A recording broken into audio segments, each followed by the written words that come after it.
संगत का हमारे जीवन में काफी अधिक महत्व है।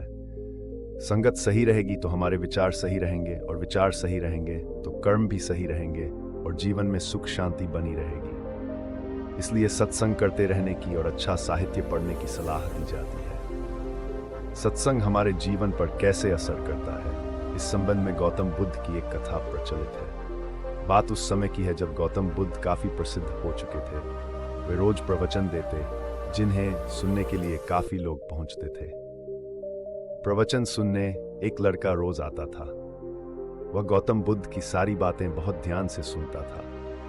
काफी दिनों तक प्रवचन सुनने के बाद एक दिन उस लड़के ने सोचा कि मैं प्रवचन तो रोज सुन रहा हूं, लेकिन मेरे जीवन में कोई बदलाव नहीं आ रहा है। बुद्ध बातें तो अच्छी बताते हैं, लेकिन कुछ लाभ नहीं हो रहा है। मुझे इस बारे में बुद्ध से बात करनी चाहिए।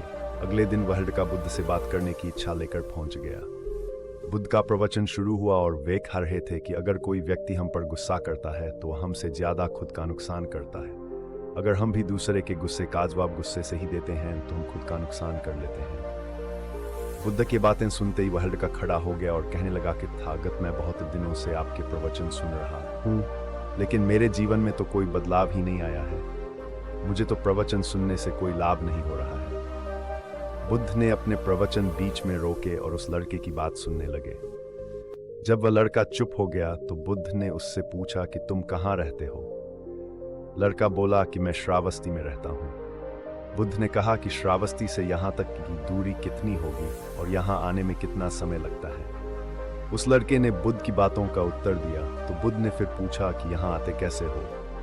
उसने बताया कि मैं कभी पैदल आता हूँ, कभी सवारी का कोई साधन मिल जाता है तो उससे आ जाता हूँ। बुद्ध ने फिर एक नया प्रश्न पूछ लिया कि क्या तुम यहाँ बैठे बैठे अपने घर पहुँच सकते हो?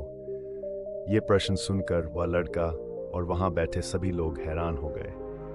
लड़के ने कहा कि ये कैसे संभव है? मैं बैठे बैठे कहीं और नहीं पहुँच सकता। इसके लिए तो मुझे ही चलकर जाना होगा। बुद्ध ने कहा कि तुम्हारी बातों में ही तुम्हारे प्रश्नों का उत्तर है। सत्संग सुनने से तब तक कोई लाभ नहीं होगा जब तक कि तुम उन अच्छी बातों को अपने जीवन में उतारते नहीं हो। जब तक तुम अच्छे काम नहीं करोगे, इच्छाओं का त्याग नहीं करोगे, बुराइयों से दूर नहीं रहोगे, तब तक तुम्हारे जीवन में कोई बदलाव नहीं आएगा। सिर्फ प्रवचन सुनने से, यहाँ बैठने से जीवन में कोई बदलाव नहीं आएगा। बुद्ध ने आगे कहा कि अगर तुम कोई अच्छा करना चाहते हो तो उसके लिए तुम्हें प्रयास करना होंगे। विचार करने से काम नहीं होगा। सत्संग में तुम्हें सही गलत बातों की जानकारी मिलती है, लेकिन उन्हें अपने जीवन में किस तरह उतारना है ये तो तुम्हें ही तय करना होगा।